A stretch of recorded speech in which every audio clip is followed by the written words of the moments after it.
మీ నర్సయ్య తాత రానే వచ్చేసిడు. అందరూ సిద్ధంగా ఉన్నట్ట నా యుద్ధానికే.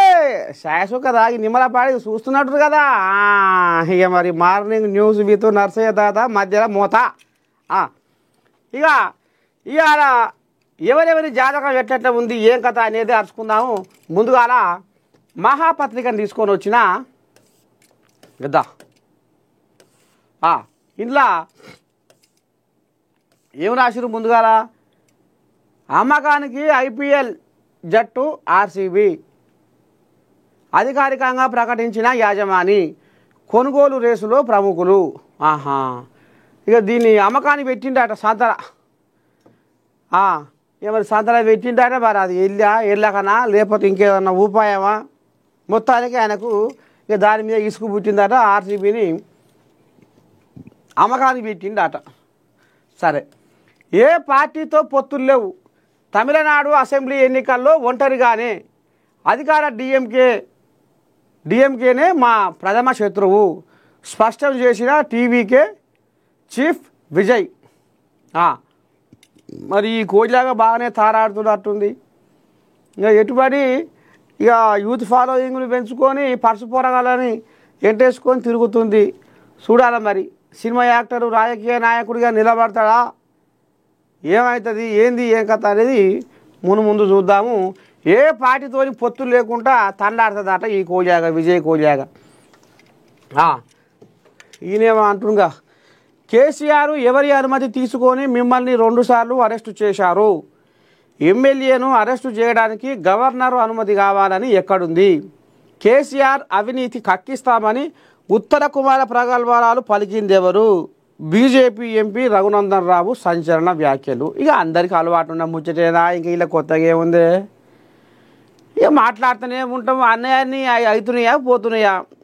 ఇక ఇంట్లో అప్పుడు నిన్ను అర్ధరాత్రి పోలీసు వాళ్ళు వచ్చి అరెస్ట్ చేసిరి, నీ బిడ్డ పెళ్ళి కూడా నిన్ను చూడనియరాయిరి, నేను తారీఖున అరెస్ట్ చేస్తే మరి ఏది నువ్వు చేస్తారేమంటే, అయ్యా ఇక ఆయన చేసిండని ఇప్పుడు నేను ఉరుకులో పెట్టి చేపిస్తే ముందు వాడి ఏమంటారు రేపు పొద్దుగాల? రేవంత్ రెడ్డి కక్షపూరితమైన రాజకీయం చేస్తుండేషా. ఆనాడు బీజేపీని చూడనీయలేదని, అర్ధరాత్రి బెడ్రూమ్లకు పోయి అరెస్ట్ చేసిరని అది మనసులో పెట్టుకొని రేవంత్ రెడ్డి ఇవాళ ఉరుకులో పెట్టి కక్ష కట్టి పగబట్టి ఇవాళ పాపం వాళ్ళను అన్నవో రామచంద్ర అనిపిస్తుందన్న బదనం నాకెందుకు? దేనికైనా కాలమే ఉంది కదా, ఏదైనా కాలమే నిర్ణయిస్తుంది కదా. తప్పు చేసినోడు ఎన్నటికైనా తల వంచవలసిందే కదా. అది ఏది ఇప్పుడు ఆయన నమ్మిన సిద్ధాంతం రేవంత్ రెడ్డి. అందుకనే ఇప్పుడు ఈ కోజా సెగబొట్టి, అరే నేను 2 సార్లు అరెస్ట్ చేసిరి, మరి నువ్వెందుకు పగ తీర్చుకుంటలేవు అన్నట్టుగా మాట్లాడుతుంది ఈ కోజాగా. ఇక ఈ కోయిలాగా సంగతి ఇట్లా ఉంది. ఇంకోటి ఏంది, జూబ్లీహిల్స్ ఉప ఎన్నికలో కాంగ్రెస్దే గెలుపు. Game changer survey. కాంగ్రెస్కు 42% నుంచి 46% ఓట్లు, బీఆర్ఎస్కు 34% నుంచి 38% ఓట్లు. ఇక బీజేపీ అయితే మొత్తమే పండుకుంది, లేవ కూడా లేస్తలేదు అది.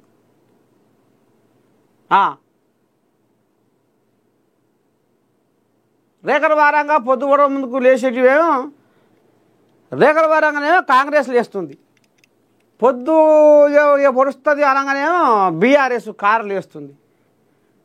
ఇక పొద్దు పొడిచి బారెడెక్కినా కానీ బీజేపీ లేస్తలేదు, మొత్తమే పండుకుందట.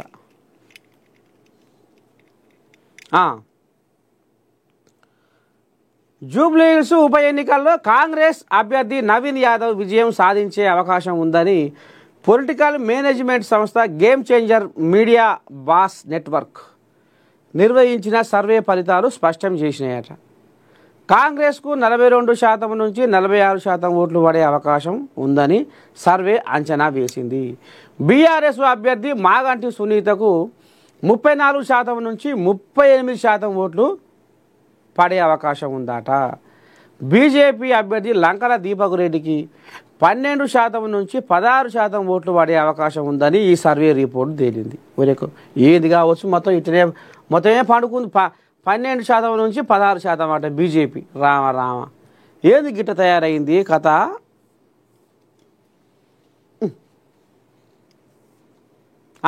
ఒక్కసారి బీజేపీ కోయిలాగా ఫోన్ చేద్దాం. ఏంది పిల్లగా మొత్తమే పండుకుంది, మీది పువ్వు మొత్తం ముడుచుకపోతుంది, ఎట సంగతి అని చేస్తే మరి ఈ కోయిలాగా ఏమంటుందో చూద్దాము. మరి ఈ కోయిలాగా ఏడ ఉందో, లేచిందా లేవలేదా?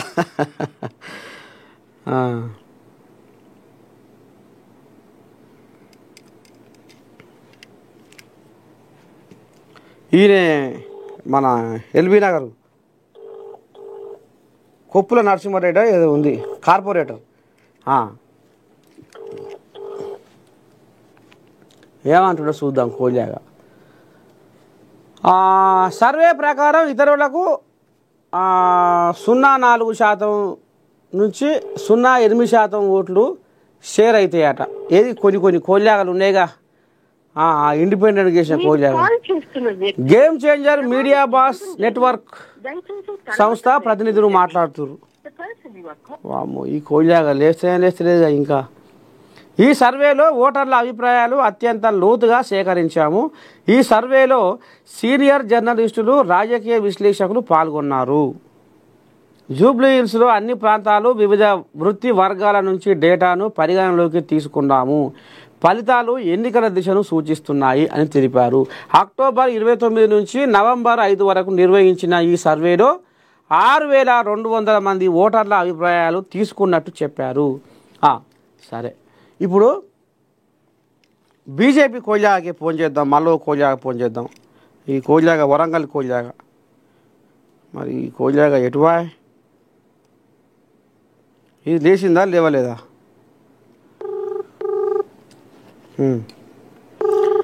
వరంగల్ కోయిలాగా కనవేన రాజయ్య యాదవ్. శనార్థి ఓ రాజనా. ఏం లేదు, మార్నింగ్ న్యూస్ నువ్వు లైవ్లో ఉన్నావు. జూబ్లీ హిల్స్ ఉప ఎన్నికలో కాంగ్రెస్దే గెలుపు అనేది గేమ్ చేంజర్ సర్వే అనేది ఒకటి తేడా తెల్లని చేసింది. 42% నుంచి 46% ఓట్లు కాంగ్రెస్కు, 34% నుంచి 38% ఓట్లు ఆ కారుకు. మీ బీజేపీకి ఏందే 12% నుంచి 16% ఓట్లు పడే కథ నడుస్తుంది. మరి కాంగ్రెస్ రేఖరవారంగా లేస్తే, బీఆర్ఎస్ పొద్దు ఒడుస్తుంది అనగా లేస్తే, మీది పొద్దు ఒడిచి బ్యాలెట్ ఎక్కినా లేస్తలేదు, పువ్వు మొత్తం ముడుచుకొని పంతుందట. ఎట సంగతే? ఇది వరకు ఓటర్లు గాని, ఓటేసిన మనసులో ముచ్చట గాని 9వ తారీఖు తర్వాత ఇతలకు వస్తుంది. అమ్మో, కనుక ఎవడు ఎగిరినా ఇంటారు. అమ్మా, ఎవరిని ముచ్చటని ఇంటారు, ఎవడు ఎగిరినా ఇంటారు. అబ్బా, నోట మాట అయితే ఇతలకి రాదు. 9 తర్వాత రాముడు ఎవడు, రాకాశ్ ఎవడు, గెలిచిటోడు ఎవడు, ఓటేటోడు ఎవడు అనే లెక్క అప్పుడు తేలుతుంది. మరి నోట్ల మాటల బయటికి రాంది, కడుపులే పెట్టుకుంటే మరి ఈ కోయిలాగా గేమ్ చేంజర్ సర్వే అట ఏదో వాళ్ళు మరి ఇట్లా రాసుకొచ్చారు కథ. అన్న కేకే సర్వే వచ్చింది మొన్న. కేకే సర్వే వాడు టిఆర్ఎస్ గెలిపించిండు. వాడు గెలిపించిండు కదా. అవు పక్కా అదే గెలిపన్నాడు. పక్కా అదే గెలిచింది. కాదేనా, ఇప్పుడు సర్వేలు రాకముందు ఎమర్జెన్సీ పీరియడ్ కమ్యూనికేషన్ గ్యాప్స్, ఇప్పుడు నువ్వు నాతో మాట్లాడేంత వీలు లేదు అన్నాడు. ఆనాడు ఎమర్జెన్సీ పీరియడ్, పత్రికల మీద బ్రహ్మాస్త్రం, ఏ వార్తా పత్రికలు లేవు, ఇంకా ఈనాడు యువతలకు వెళ్ళలే.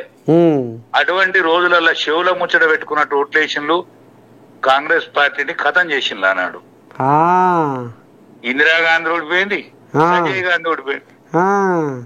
అంటే ఆనాడు ఏముండే అన్న, నేను వీళ్ళని తప్పు పడతలేను, ఎందుకంటే వీళ్ళ స్కేల్ పెద్దది, వీళ్ళు మేధావి వర్గానికి చెందిన వాళ్ళు, వీళ్ళు వాళ్ళని మనం తప్పు పడితే వాళ్ళు ఊకుంటారా? వాళ్ళని తప్పు పడితే వాళ్ళు ఊకుంటారా? మేము మేధావులం అని అంటారు. ఇప్పటి వరకు 104 యువతలకు వెళ్ళినా అదే వల్ల ఓట్లు ఇష్టోళ్ళ ముచ్చట యువతలకు వచ్చిందా? వీడు పండుగ చేస్తే పోతాను, వాడు పండుగ చేస్తే పోతాను, వీడు రమ్మంటే పోతాను, వాడు రమ్మంటే పోతాను. డప్పులు అయ్యే జెండాలు వేరు వేరు. ఇప్పుడు మా బీజేపీ వాళ్ళు వాళ్ళకు 10 ఇళ్ళు అప్ప చెప్తారు. ఆ 10 ఇళ్ళకు వాడు ఒక్కడు పిచ్చోడు మాత్రమే తిరుగుతాడు. 11వ ఇల్లు ఇంకోనికి అప్ప చెప్తారు. ఆ లెక్క తెలియకుంటుంటది. ఏమో ఒక మాట ఏంటంటే ఈ కిషన్ కోహ్లీగా మొత్తమే ఇక అంత నేను చెప్పినట్టే వినాలి నాతో వాళ్ళని నడవాలి అనేది మొండిపట్టు పట్టింది కాబట్టి కోహ్లీగాలు కూడా కాడెత్తేసినాయి మొత్తం ఆయన మీద ఇరగనూకితే ఒకడు అక్కడ ఇక్కడ కుర్తిరబడ ఎలుకోలే చిన్నగా తారాడుతుండు అందరూ కలిసికట్టుగా చేస్తలేరు అనేది నడుస్తుంది గుసగుస కాదన్నా. ఇప్పుడు స్టేట్ లో ఉండేటువంటి నిపుణులైన నాయకత్వాన్ని అంతా పిలిచిండ్రు. సంఘం ఏం చేయాలనో గజ్జెత్తది, ఏవీపో ఏం చేయాలనో గజ్జెత్తది. వీళ్ళు బయటపడరన్న, వీళ్ళు బయటపడి ఈ పెద్ద ప్రచారం ఉన్నట్టు అనిపించేది. బీజేపీకి కలిసి వచ్చిన అంశం ఏంటంటే వీడు మన ఎంఐఎం మోడు క్యాండిడేట్ పెట్టకపోడు. ఎంఐఎం మోడు క్యాండిడేట్ పెట్టకపోతే ఏమైతుంది? తుర్కోళ్ళు అయితే మాకు ఓట్లు వేయరు కదండి, ముస్లింలు మా బీజేపీ ఓట్లు వేయరు కదా. హిందూ పోలరైజేషన్ అవుతుంది. హిందువులు మాకు ఓటేస్తారు, ముస్లింలు కొంతమంది బీసీలేమో కాంగ్రెస్ పార్టీకి ఓట్లేస్తారు. ఇప్పుడు కాంగ్రెస్ పార్టీకి సెలక్షన్ మంచి, కాంగ్రెస్ పార్టీ కింద పడ్డది కానీ మన సెలక్షన్ కరెక్ట్ అయింది. బీసీ మూవ్మెంట్ లో నవీన్ యాదవ్ ను సెలెక్ట్ చేసుకుంటే కాంగ్రెస్ పార్టీకి కలిసి వచ్చిన అంశం. ఆ కలిసి వచ్చిన అంశం అది. చిన్న శ్రీశైలం కష్టపడ్డా నిష్ఠురపడ్డా ఎవరికి ఆపద వచ్చినా సంపద వచ్చినా కూడా శ్రీశైలం కుటుంబం ఉంటది ఆడ. వాళ్ళకి కలిసి వచ్చే అంశం కాదు. క్యాండిడేట్ ను గట్టి క్యాండిడేట్ ను పెట్టుకున్నారు వాళ్ళు. మిగతా అన్ని వాళ్ళకి వచ్చిగా పోతే ఈ అధికార పార్టీతోని కుమ్ముక్కై ఉంటది ఎంఐఎం ఎక్కడనైనా. ఆనాడు సంది అది ఇదే పాట పాడుతుంది. టిఆర్ఎస్ ఉన్ననాడు టిఆర్ఎస్ ఎంబడి ఉన్నారు, కాంగ్రెస్ ఉన్ననాడు కాంగ్రెస్ ఎంబడి ఉంటారు. అది కలిసి వచ్చిన అంశం. మాకు కలిసి వచ్చిన బీజేపీ కలిసి వచ్చిన అంశం ఏంటంటే మాకు ముస్లిం ఓటేయడు కాబట్టి హిందూ పోలరైజేషన్ మాకు అవుతుంది. టిఆర్ఎస్ వనికి ఎవడెత్తలేడు, వీడెత్తలేడు వాడెత్తలేడు. ఓ అమ్మా, అదే ఇప్పుడు మీ ఇద్దరి మధ్యనే ఉందా పోటీగా? కాంగ్రెస్ కు బీజేపీ జాతీయ పార్టీల మధ్యనే పోటీ ఉంటదన్నా. 14వ తారీఖు సాయంకాలం వరకు టిఆర్ఎస్ పార్టీ కథం అవుతాను. 15వ తారీఖు నాడు ఎవడన్నా ఉంటాడు కల్లా. వాయ్యా, మా కారులో ఉబ్బరిస్తుందో, మా కారు మూత కోరిగా ఉరుకుతుందో, మా కారు జూబ్లీ హిల్స్ లో దుమ్మే కనపడుతుందో అని మరి ఆలు సంకలు గుద్దుకుంటారు. కానీ ఇప్పటికే 10 మంది పోయిరి. ఇప్పుడు ఒక్కటన్నా టిఆర్ఎస్ గెలితేనో ఆ పార్టీ కొద్ది రోజులు నిలబడి ఉంటది. టిఆర్ఎస్ గెలవకపోతే 15వ తారీఖు నాడు ఉంటుందా పార్టీ? ఇంకా ఇక తూర్పాల పట్టినట్టేనా? ఇప్పుడు పెద్ద మనిషి శాత కాకుండా ఉన్నాడా? నేను రాడని చెప్పిన ఎన్నికల ప్రచారాన్ని రాడే అని మొత్తుకున్నా. అవునేవే, నువ్వు అన్నమాట ఇదైంది. మరి వచ్చిందా ఆయన వస్తాడా? జనం ఏమనుకోరు ఎరికేనా? నేను అట పోయి మాట్లాడిస్తుంటే కొంతమంది అవును కేసీరావు వస్తాడా, ఎట్ట సంగతి ఏంది ఏం కథ అంటే, మా కేసీరావు వస్తాడు మరుపుతాడు, చక్రం తిప్పుతాడు, జూబ్లీ హిల్స్ జనాలను ఏ రకంగా ఇది చేయాలనో అట్లా చేస్తాడు, మాకు బ్రహ్మాండంగా ఓట్లు రాలితే మాదే విజయం అన్నారు. ఇంతవరకు అసలేదు బసలేదు మొత్తం బాయికాడనే ఉంటుండు. కానీ మీ దోస్తు ఆయన చేత కాకుండా ఉన్నాడు. ఆయన పెద్ద మనిషి చేత కాకుండా ఉండు. మొన్న వాళ్ళ బావ చచ్చిపోయిన రోజు బలిమీటికి వచ్చాడు. అదే ఇప్పుడు ఇంకొకటి ఏంటంటే, ఇప్పుడు ఇంకొక దెబ్బ ఏం దాకిందంటే, ఈ హరీష్ రావు అనేది ఆయన కొద్దిగా రేవులు తిప్పేటోడు.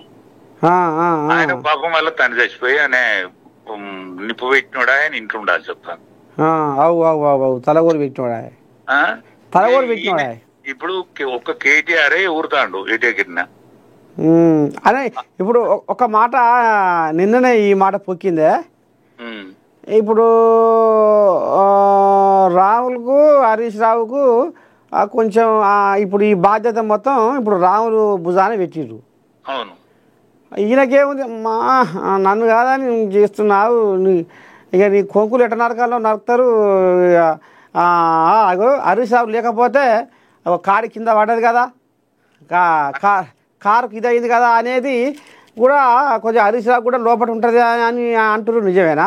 ఆయన ఉన్నా లేకున్నా ఆయనకు కలిసి వచ్చిన విషయం ఏంటంటే, వాళ్ళ తండ్రి స్వర్గస్థులైండు, ఆయన ఆ కార్యక్రమాలలో ఉండాలి. ఉండాలి, పక్కా ఉండాలి. ఆయన ఉంటే మాత్రం కొంచెం వివరం చేసేటోడే. ఇగురం చేసేటోడే.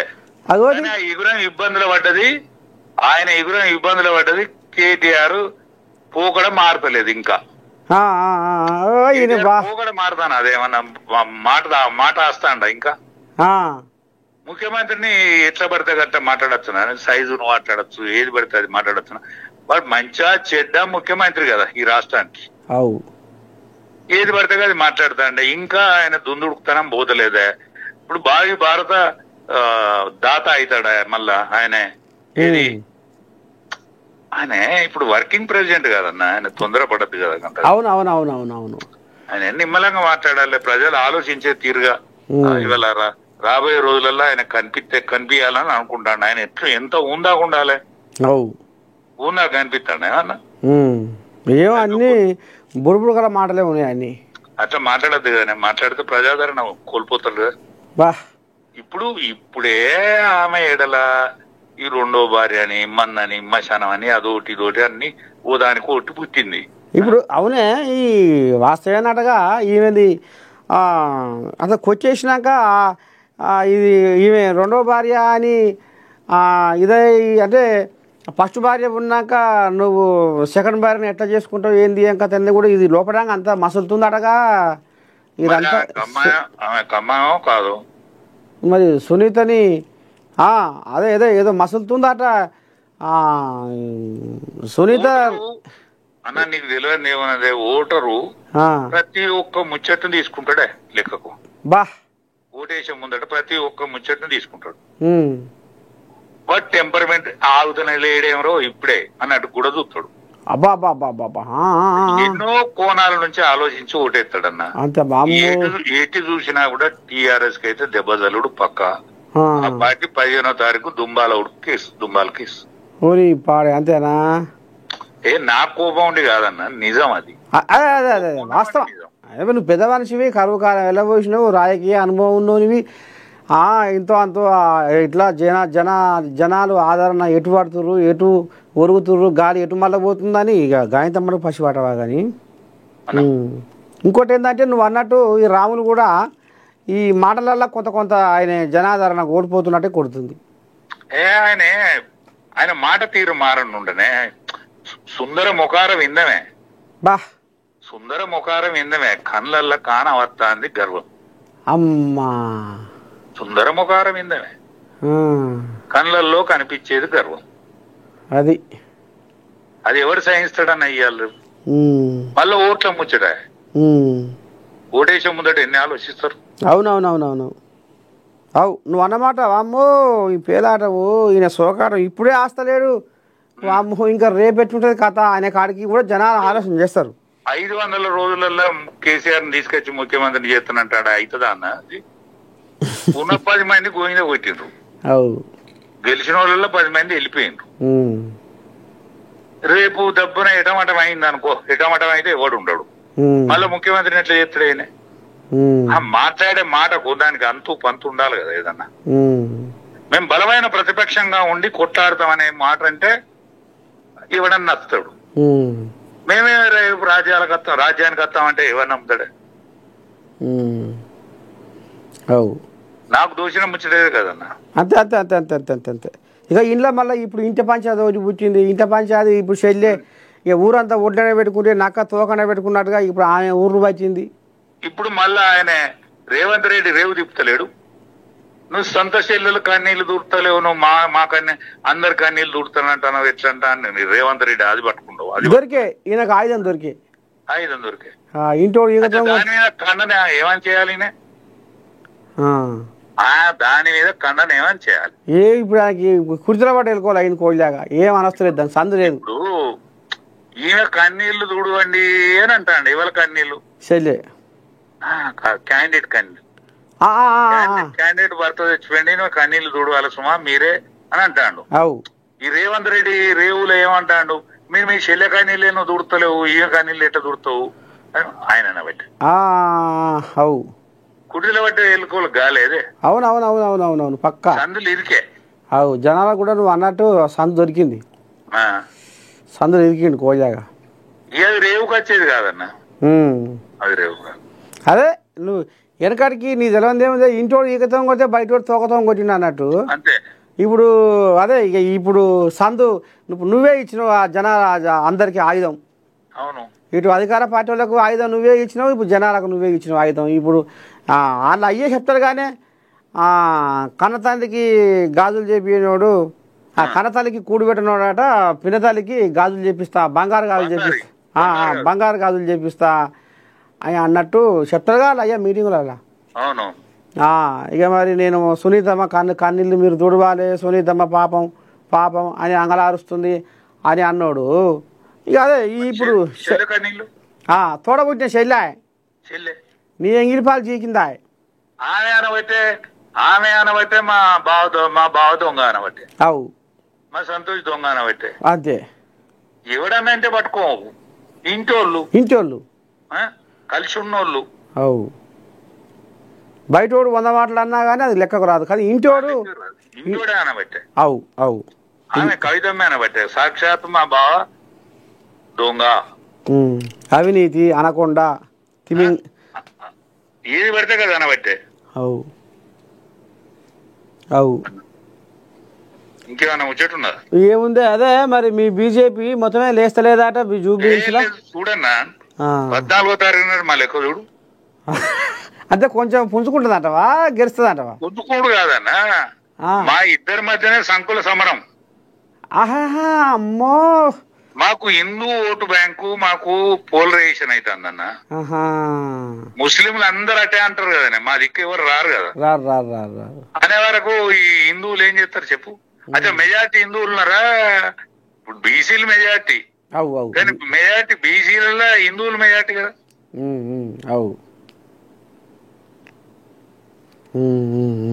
సరే చూద్దాం. ఇక మొత్తానికైతే కల్వకుంట్ల కుటుంబంలో కచ్చపెచ్చ వ్యవహారం ఉంది. అదైతే మొత్తం ఇక 14వ తారీఖు నాడు అంతేనా? పాడైపోయి. సరే అన్న మరి శనార్థి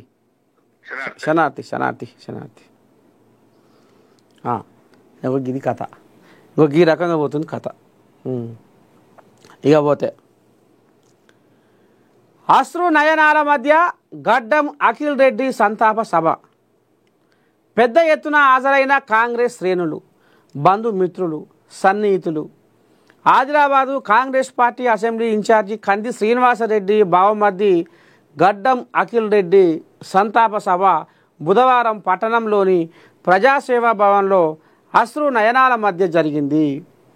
ఆదిలాబాదు జిల్లా వ్యాప్తంగా పెద్ద సంఖ్యలో హాజరైన కాంగ్రెస్ నాయకులు, కార్యకర్తలు, బంధుమిత్రులు, సన్నిహితులు అఖిల్ రెడ్డి చిత్రపటం వద్ద పుష్పాంజలి ఘటించి ఘన నివాళులు అర్పించారు. పాపం చిన్న వయసులోనే గడ్డం అఖిల్ రెడ్డి స్వర్గలోకం వెళ్ళిండు. ఇవాళ ఆయన కరువు కాలం చూడాల్సిన మనిషి, ఇంకా ఎన్నో చేయాల్సిన మనిషి, జనాలకు సేవ చేయాల్సిన మనిషి ఇవాళ అకారణంగా గుండెపోటుతోటి పాపం ఇదైపోయా అనేది ఇక వాళ్ళ కుటుంబ సభ్యులు, వాళ్ళ చుట్టపక్కలు ఒక్కసారి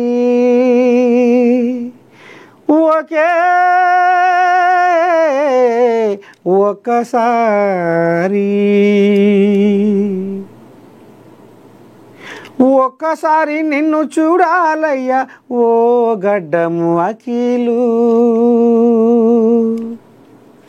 ఒక్కసారి నిన్ను చూడాలయ్యా ఓ గడ్డము అఖిలు,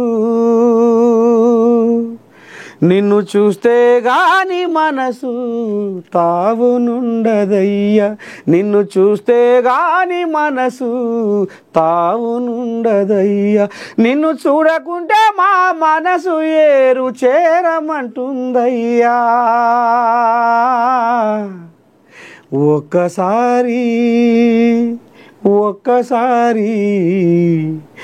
ఒక్కసారి నిన్ను చూడాలయ్యా ఓ అఖిలు, నిన్ను చూస్తే గాని మనసు తావునుండదయ్యా, నీరు లేని ఏరుమైతిమి, పేరు లేని ఊరుమై జాడమైతిమి నీడలేని జాడమైతిమి గోడలేని మేడమైతిమి. నువ్వు లేకపోతే ఎట్లా? ఎంతో నడిపించినోనివి,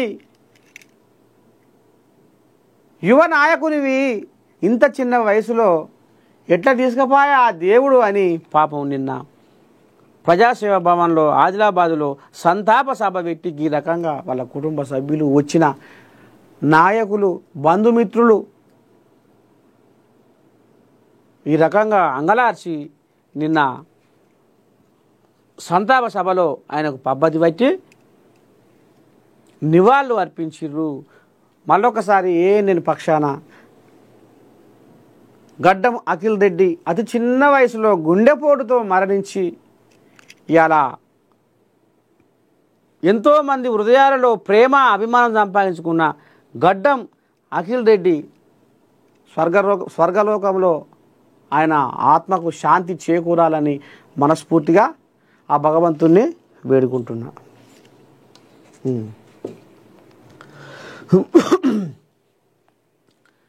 అయ్యా కొడుకులను టచ్ చేసే దమ్ము లేదా మోదీ? కిషన్ రెడ్డి మోదీ ఇంటికి పోయి అడుగు. కిషన్ రెడ్డి మోదీ ఇంటికి పోయి అడుగు, నీకు దమ్ముంటే బీజేపీకి డిపాజిట్ తెచ్చుకో. జూబ్లీహిల్స్ బైపోల్లో సీఎం రేవంత్ సంచలన వ్యాఖ్యలు. కంటోన్మెంట్ ప్రాంతంలో 5,000 కోట్ల జీవోలు చూపిస్తే కేటీఆర్ పరారయిండు. రాజీనామాకు సిద్ధంగా ఉండు కేటీఆర్. మోదీ కేసీఆర్ ఓవైపు, రాహుల్ రేవంత్ అసద్ మరోవైపు. కాంగ్రెస్ అంటే ముస్లిం, ముస్లిం అంటే కాంగ్రెస్. కాళేశ్వరం కేసులో సిబిఐ విచారణ ఎందుకు జరిపించడం లేదని అయ్యా కొడుకులను టచ్ చేసే దమ్ము లేదా అంటూ తెలంగాణ ముఖ్యమంత్రి రేవంత్ రెడ్డి ప్రశ్నల వర్షం కురిపించారు. బుధవారం షేక్పేట, యూసుఫ్గూడ డివిజన్లలో CM Revanth Reddy road show, corner meeting నిర్వహించారు. అనంతరం ముఖ్యమంత్రి ప్రసంగించారు.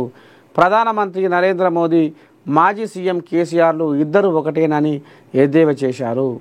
అందుకే కాళేశ్వరంను ఏటీఎం అన్న నేతలు టచ్ చేయడం లేదన్నారు. జూబ్లీహిల్స్ ఉప ఎన్నిక బరిలో అసలు బీజేపీనే లేదని దెప్పి పొడిచారు. ఇక్కడ బీఆర్ఎస్ పేరుతో బీజేపీ ఓట్లు అడుగుతుందని విమర్శించారు. ముస్లింలను బీఆర్ఎస్ మోసం చేస్తుందని ఆరోపించారు. మొత్తానికి వెనకడికి కూడా బీజేపీ కోడియాలు కూడా అన్నాయి. కాళేశ్వరం మొత్తం కల్వకుంట్ల కుటుంబానికి ఏటీఎం 1,00,000 కోట్ల దోపిడీ జరిగింది. వీళ్ళు అవి దాచుకొని అక్రమ ఆస్తులు సంపాదించుకుర్రు అని కూడా బీజేపీ కోళ్ళాగలు, పెద్ద పెద్ద కోళ్ళాగలు కూడా అన్నాయి. అమిత్ షా కూడా అన్నాడు, మోదీ కూడా అన్నాడు. ఇక ఆఖరికి వస్తారు కదా, మరి మీ కంటికి ఇప్పుడు వీళ్ళు ఎందుకు కనపడతలేరు? భయం అవుతుందా, లేకపోతే ఏమైనా చీకటి దోస్తానం ఉందా అనేది ఇప్పుడు రేవంతమయ్యే ఆ భయం వెళ్ళబోసుకుంటుండులా.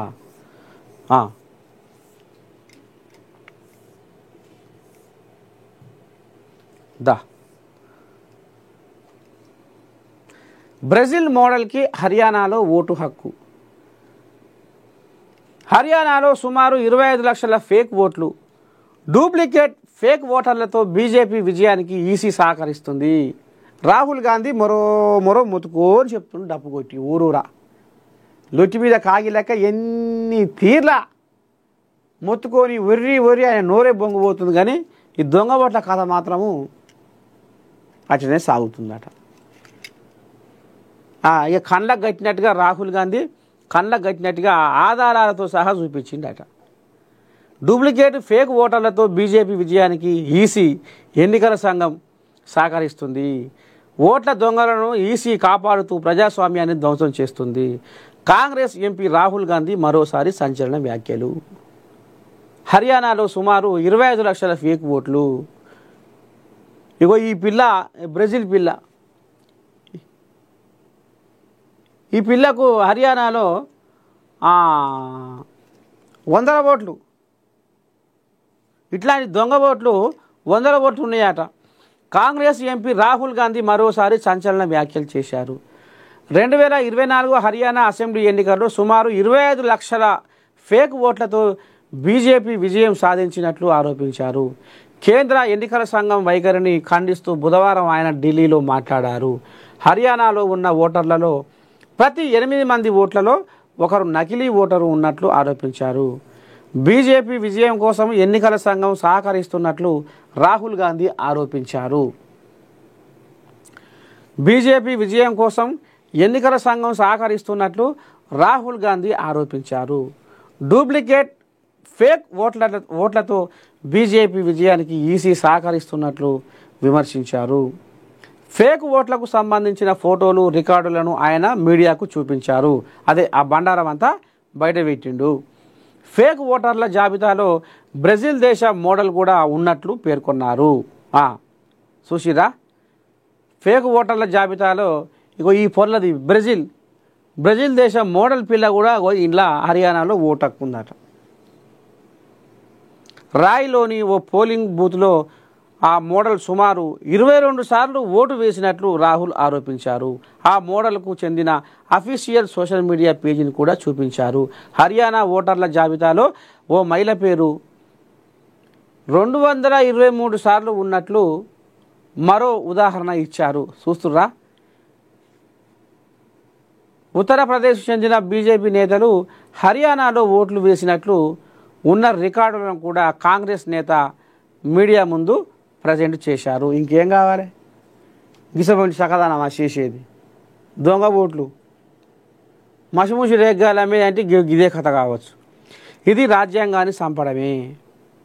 ఓటర్ల జాబితా నుంచి డూప్లికేట్ ఓట్లను ఎన్నికల సంఘం ఎందుకు తొలగించడం లేదని, ఎందుకంటే అది బీజేపీ విజయానికి కారణం అవుతుందని రాహుల్ గాంధీ అన్నారు. మరి ఎన్నికల సంఘం పోలు నిద్రపోతుర్రా? ఆధారాలతో సహా బయటపెట్టింది ఇప్పుడు రాహుల్ గాంధీ. ఎవడైతే ఏంది, లెక్కకు లెక్కే ఉండాలి కదా. మరి గిసవంటి కథలు పట్టుకుంటా, గిసవంటి వేషాలు వేసుకుంటా, గిసవంటి దొంగ ఓట్లతోని ఇజ్జే మరి ప్రజాస్వామ్యం ఎక్కడ ఉంది? ప్రజాస్వామ్యం ఉందా? ఉన్నట్టేనా? ఓటర్ల జాబితా నుంచి డూప్లికేట్ ఓట్లను ఎన్నికల సంఘం ఎందుకు తొలగించడం లేదని, ఎందుకంటే అది బీజేపీ విజయానికి కారణం అవుతుందని రాహుల్ గాంధీ అన్నారు. హర్యానా ఎన్నికల సమయంలో ఎగ్జిట్ పోల్స్ అన్నీ కాంగ్రెస్ విజయాన్ని సూచించాయని, కానీ బీజేపీ గెలవడం ఆశ్చర్యానికి గురి చేసిందన్నారు. హర్యానా ఎన్నికల ఓటర్ల జాబితా నుంచి 3.5 లక్షల ఓట్లను ఈసీ తొలగించిందన్నారు. దీంట్లో చాలామంది ఓటర్లు 2024 లోక్సభ ఎన్నికల్లో ఓట్లు వేసినట్లు ఆయన తెలిపారు. హర్యానాలో ఎన్నికలు జరగలేదని, అక్కడ దోపిడీ జరిగిందన్నారు.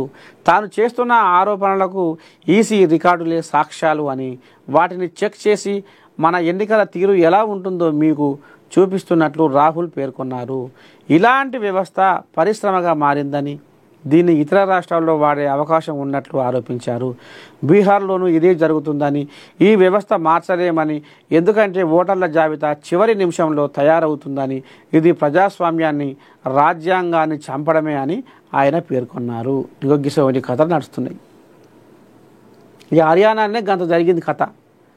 ఇక మరి ఇప్పుడు బీహార్లో కూడా జరుగుతుందో ఏమో అనేది కూడా ఇప్పుడు అనుమానం అయితే పట్టి పీకుతూ ఉంది. ఇక దొంగ ఓట్ల కథ గిట్ల ఉంది. రాహుల్ గాంధీ మొత్తం ఆధారాలతో సహా బయట పెట్టిండులా. రేవంత్ రెడ్డికి మేము ఎందుకు భయపడతాం? బీఆర్ఎస్ వర్కింగ్ ప్రెసిడెంట్ కేటీఆర్ తాను ఎలాంటి తప్పు చేయలేదని, అలాంటప్పుడు రేవంత్ రెడ్డి లాంటి వ్యక్తికి ఎందుకు భయపడతానని బీఆర్ఎస్ వర్కింగ్ ప్రెసిడెంట్ కేటీఆర్ అన్నారు.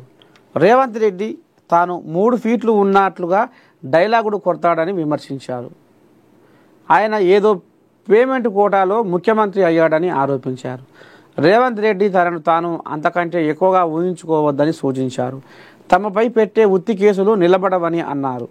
బీఆర్ఎస్ ప్రభుత్వ హయాంలో జూబ్లీ హిల్స్లో చేపట్టిన అభివృద్ధి కార్యక్రమాలపై ఆ పార్టీ వర్కింగ్ ప్రెసిడెంట్ కేటీఆర్ ఒక నివేదికను విడుదల చేశారు.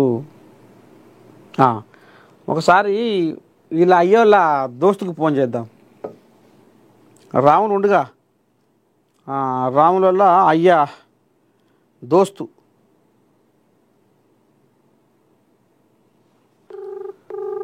ఎందుకంటే ఎట్ట ఉంది కథ, లయ్య యశవంతుడు వీళ్ళ కుటుంబం ఎట్లాంటిది, ఏం కథ అనేది దోస్తులకు ఎరుకుంటుంది కదా. వీళ్ళు గతంలో ఏం చేసిరి, రేవంత్ రెడ్డికి మేము ఎందుకు భయపడతాం అని అంటుండ్రు రాములు. మరి ఇక ఎవరికో ఈ పిల్లగాడు ఫోన్ లేపుతలేడుగా, ఎడబడినాడు.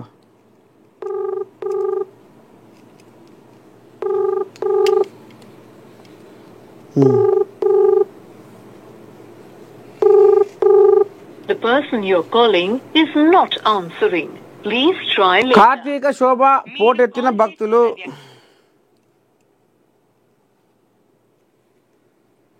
కార్తీక పౌర్ణమి సందర్భంగా తెలుగు రాష్ట్రాల్లోని దేవాలయాలన్నీ భక్తులతో కిటకిటలాడాయి. బుధవారం తెల్లవారుజాము నుంచే భక్తులు దేవాలయాలకు పోటెత్తారు. శైవ క్షేత్రాలన్నీ భక్తులతో నిండిపోయాయి. శివాలయాల్లో అభిషేకాలు, ప్రత్యేక పూజలు, అమ్మవారి ఆలయాల్లో కుంకుమార్చనలతో పాటు భక్తులు దీపాలు వెలిగించారు. దాంతో దేవాలయాల ప్రాంగణాలన్నీ దీపాలతో నిండిపోయాయి. ముఖ్యంగా శ్రీశైలంలో మల్లికార్జున స్వామి, బ్రహ్మరాంబదేవికి భక్తులు భక్తి శ్రద్ధలతో ప్రత్యేక పూజలు నిర్వహించారు. ఈ కోళ్ళ ఫోన్ లేపుతలేదు, మరి ఇక లేవనట్టుంది.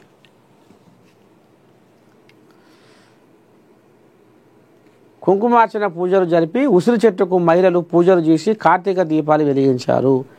శివాలయంలో పూజలు చేసేందుకు అధిక సంఖ్యలో భక్తులు తరలి రావడంతో ఆలయాలు కిక్కిరిసిపోయాయి. ఇక శివనామ స్మరణ చేస్తూ 365 ఒత్తులతో భక్తులు దీపారాధన చేశారు. కార్తీక పౌర్ణమి వేళ పరమశివునికి దీపారాధన జరిపితే పుణ్యం లభిస్తుందని భక్తులు నమ్ముతారు. ఇక తెలంగాణలోని వరంగల్ భద్రకాళి, వేములవాడ రాజన్న, భద్రాచలం సీతారామచంద్ర స్వామి ఆలయాల్లో ప్రత్యేక పూజలు నిర్వహించారు. అలాగే ద్రాక్షారామం, అన్నవరం, ద్వారకా తిరుమల, విజయవాడ కనకదుర్గమ్మ, మంగళగిరి లక్ష్మీనరసింహస్వామి, అమరావతిలోని అమరలింగేశ్వర స్వామి, సింహాచలం శ్రీ వరహ లక్ష్మీ నరసింహస్వామి, మహానంది, అన్నవరం తదితర దేవాలయాల్లో భక్తుల రద్దీ తెల్లవారుజాము నుంచి రాత్రి వరకు కొనసాగింది. మొత్తానికి కార్తీక శోభ పోటెత్తిన భక్తులు, శివనామ స్మరణతో మారుమోగిన దేవాలయాలు. ఈ రోజున వాళ్ళు దీపాలు, పరమశివునికి దీపాలు వెలిగించి ఈ రకంగా దీపారాధన చేస్తే ఎక్కలేని పుణ్యం కలుగుతుంది అనేది భక్తుల నమ్మకం అట.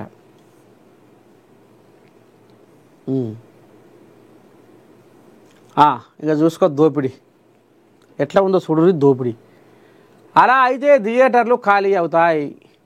టికెట్, స్నాక్స్ ధరలపై సుప్రీంకోర్టు సీరియస్. నీళ్ళ బాటిల్కు 100 రూపాయల, ఏమన్నా లజ్జసిగ్గు ఉన్న అదులా? అబ్బా అబ్బా అబ్బా, నీళ్ళ బాటిల్కు 100 రూపాయలు, కాఫీకి 700 వసూలు.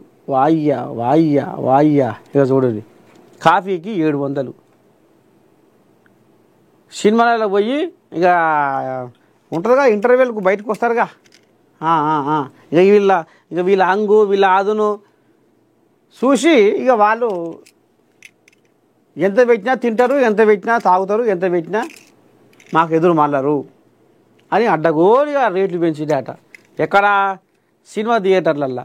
మూవీ టికెట్తో పాటు థియేటర్లలో తినుబండారాల ధరలు భారీగా పెరగడంపై సుప్రీంకోర్టు సైతం ఆందోళన వ్యక్తం చేసింది.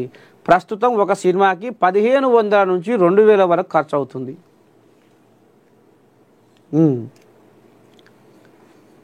ధరలను నియంత్రించలేకపోతే సినిమా హాళ్ళు త్వరలోనే ఖాళీగా మారే ప్రమాదం ఉంది అని కోర్టు పేర్కొంది. కర్ణాటకలో మూవీ టికెట్ ధరను 200కు పరిమితం చేయడంపై మల్టీప్లెక్స్ అసోసియేషన్ సుప్రీంకోర్టును ఆశ్రయించగా ఈ విధంగా స్పందించింది. మల్టీప్లెక్స్లు సినిమా టికెట్లతో పాటు ఆహారం, పానీయాలకు వసూలు చేస్తున్న అధిక ధరలపై సుప్రీంకోర్టు సోమవారం ఆందోళన వ్యక్తం చేసింది. ప్రేక్షకులు థియేటర్లను సందర్శించడం కొనసాగించడానికి ధరలను సహేతుకంగా ఉంచాలని పేర్కొంది. ఒక్క నీళ్ల బాటిల్కు 100, కాఫీకి 700 వసూలు చేస్తారా? కర్ణాటక హైకోర్టు విధించిన కొన్ని షరతులను సవాలు చేస్తూ మల్టీప్లెక్స్ టికెట్ల ధరలను 200కి పరిమితం చేస్తూ రాష్ట్ర ప్రభుత్వం తీసుకున్న నిర్ణయాన్ని నిలిపివేస్తూ మల్టీప్లెక్స్ అసోసియేషన్ ఆఫ్ ఇండియా ఇతరులు దాఖలు చేసిన పిటిషన్లను జస్టిస్ విక్రమ్నాథ్ మరియు జస్టిస్ సందీప్ మెహతాతో కూడిన ధర్మాసనం విచారించింది. విచారణ సందర్భంగా జస్టిస్ నాథ్ మల్టీప్లెక్స్లలో అమ్మకపు వస్తువుల అధిక ధరలపై వ్యాఖ్యానించారు. మీరు వాటర్ బాటిల్కు 100 రూపాయలు, కాఫీకి 700 రూపాయలు వసూలు చేస్తారు అని ఆయన చెప్పినట్లు లైవ్లో పేర్కొంది. రేట్లను నిర్ణయించాలి. సినిమా రేట్లు తగ్గుతున్న కొద్దీ ప్రజలు వచ్చి ఆనందించడానికి మరింత సహేతుకంగా చేయండి, లేకుంటే సినిమా హాళ్ళు ఖాళీగా ఉంటాయి అని ఇక ఈ రకంగా సుప్రీంకోర్టు కూడా చెప్పుకొచ్చిందట. నీ దండం పెట్టి అదేందిరా అంటే మరి అండనే అద్దుకొని తింటారా లేకపోతే ఏమైనా భయపడి తక్కువ చేస్తారా చూద్దాం రేపు.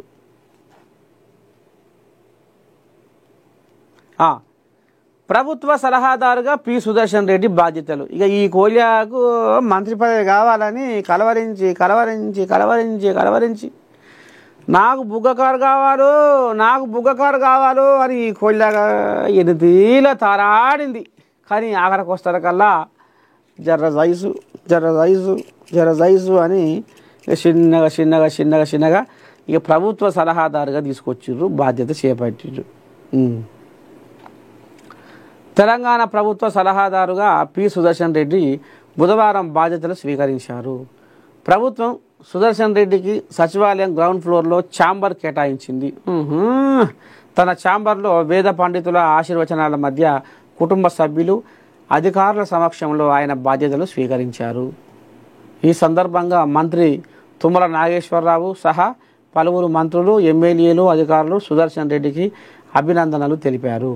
అలాగే నూతనంగా బాధ్యతలు స్వీకరించిన సుదర్శన్ రెడ్డి టీపీసీసీ చీఫ్ మహేష్ కుమార్ హృదయపూర్వకంగా కలిసి శుభాకాంక్షలు తెలిపారు. సెక్రటేరియట్లోని వారి కార్యాలయంలో పుష్పగుచ్చం అందించి అభినందనలు తెలియజేశారు. మొత్తానికి ప్రభుత్వ సలహాదారుగా కోల్యాగా బాధ్యత చేపట్టింది ఎవరు? సుదర్శన్ రెడ్డి. రాష్ట్ర ఖజానాకు కాసుల గలగల. జీఎస్టీ వసూళ్లలో తెలంగాణ ముందంజ. 10% వృద్ధి. దేశంలోనే టాప్ సెకండ్ స్టేట్గా రికార్డు. సవరించిన వస్తు సేవల పన్ను రేట్ల కారణంగా వస్తువుల ధరలు దిగివచ్చాయి. కొన్ని వస్తువులపై జీఎస్టీని పూర్తిగా తొలగించగా మరికొన్నింటి స్లాబులు తగ్గించారు. అయితే దీనివల్ల కేంద్ర రాష్ట్ర ప్రభుత్వాలకు పన్నులు తగ్గుతాయని, నష్టాలు కూడా వచ్చే అవకాశం ఉందని నిపుణులు అంచనా వేశారు. అయితే జీఎస్టీ పన్ను రేట్లు తగ్గినా వసూళ్లు మాత్రం తగ్గట్లేదు. జీఎస్టీ రేట్ల హేతుబద్ధీకరణ వల్ల లబ్ధి పొందిన అతిపెద్ద రాష్ట్రాలలో తెలంగాణ ఒకటిగా నిలిచింది. తాజా ఎకోరాప్ నివేదిక ప్రకారం జీఎస్టీ వసూళ్లలో అనూహ్య వృద్ధిని నమోదు చేసి దేశంలోనే 2వ స్థానం దక్కించుకుంది. జీఎస్టీ రేట్ల పునర్వ్యవస్థీకరణ తర్వాత ఆదాయంలో 7% నష్టాన్ని అంచనా వేసిన తెలంగాణ రాష్ట్రం దానికి భిన్నంగా 10% వృద్ధిని నమోదు చేసింది. మొత్తానికి కాసుల గలగల ఉరుకులు పెడుతుంది అట. 10th విద్యార్థులకు బండి సంజయ్ నజరానా. ప్రభుత్వ స్కూళ్లలో చదువుకునే 12,000 మంది విద్యార్థులకు మోదీ గిఫ్ట్ పేరుతో ఎగ్జామ్ ఫీజును చెల్లిస్తానని ప్రకటన. ఆయా జిల్లాల కలెక్టర్లకు లేఖ రాసిన బండి సంజయ్. కరీంనగర్ పార్లమెంటు నియోజకవర్గ పరిధిలోని ప్రభుత్వ పాఠశాలల్లో 10వ తరగతి చదువుకునే విద్యార్థులందరికీ కేంద్ర మంత్రి బండి సంజయ్ శుభవార్త తెలిపారు. ఈ ఏడాది 10th ఎగ్జామ్ ఫీజును పూర్తిగా చెల్లించేందుకు ముందుకొచ్చారు. ఈ మేరకు ఆయా జిల్లాల కలెక్టర్లకు కేంద్ర మంత్రి లేఖ రాశారు. కరీంనగర్ పార్లమెంటు పరిధిలోని ప్రభుత్వ పాఠశాలల్లో 12,292 మంది విద్యార్థులు 10వ తరగతి చదువుకుంటున్నారు. వీరిలో కరీంనగర్ జిల్లాలో 4,847, సిరిసిల్ల జిల్లాలో 4,059, సిద్దిపేట జిల్లాలో 1,118, జగిత్యాల జిల్లాలో 1,135, హన్మకొండ జిల్లాలో 1,133 మంది విద్యార్థులు ఉన్నారు. వీరందరికీ పరీక్షా ఫీజు చెల్లించాలంటే 15 లక్షల పైగా ఖర్చు అవుతుంది. ప్రభుత్వ పాఠశాలల్లో చదివే విద్యార్థులంతా దారిద్ర్య రేఖకు దిగువన ఉన్నవారే. వారిలో చాలామంది విద్యార్థుల తల్లిదండ్రులు కూలీ పని చేసి బతికేటోళ్ళు. పిల్లలకు పరీక్ష ఫీజు కూడా చెల్లించే పరిస్థితి లేదని తెలుసుకున్న బండి సంజయ్ తన నియోజకవర్గ పరిధిలోని ఆయా స్కూళ్లలో చదివే విద్యార్థుల ఫీజు మొత్తాన్ని చెల్లించాలని నిర్ణయించుకున్నారు. ఆ మొత్తాన్ని తన వేతనం నుండి చెల్లించాలని నిర్ణయించారు. ఈ మేరకు ఆయా జిల్లాల కలెక్టర్లకు లేఖలు పంపారు. వాస్తవానికి బండి సంజయ్ కేంద్ర మంత్రిగా బాధ్యతలు చేపట్టినప్పటి నుండి పేద విద్యార్థులకు బాసటగా నిలుస్తున్నారు. ప్రభుత్వ పాఠశాలలో చదివే విద్యార్థులతో పాటు సరస్వతి శిశు మందిరాల్లో చదువుకునే విద్యార్థులు సహా దాదాపు 20,000 మందికి మోదీ గిఫ్ట్ పేరుతో బ్రాండెడ్ సైకిళ్లను పంపిణీ చేశారు. అతి త్వరలోనే సర్కారీ స్కూళ్లలో 9వ తరగతి చదువుకునే విద్యార్థులకు సైతం సైకిళ్లు పంపిణీ చేస్తామని ప్రకటించారు. అట్లాగే వచ్చే ఏడాది విద్యా సంవత్సరం ఆరంభంలోనే మోదీ కిట్స్ పేరుతో విద్యార్థులందరికీ school bag, notebooks, geometry box, pen, pencil, steel water బాటిల్ను పంపిణీ చేయబోతామన్నారు.